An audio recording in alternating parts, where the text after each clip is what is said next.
జనసేన అనేది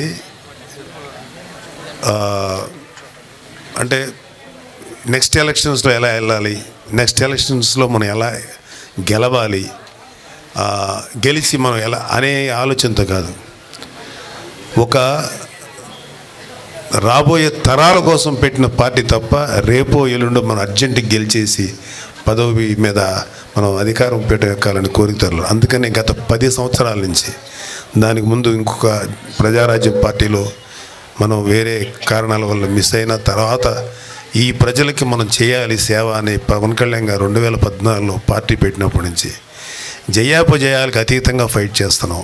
పవన్ కళ్యాణ్ గారు, మనోహర్ గారు గెలిచినోడి పక్కన కొన్ని వందల మంది చేరతారు, లక్షల మంది, కోట్ల మంది చేరతారు. ఓడిపోతాడని తెలిసిన సొంత మనుషుల్నే వదులుకునేటువంటి మనస్తత్వం జనరల్గా హ్యూమన్ బీయింగ్స్కి ఉంటుంది.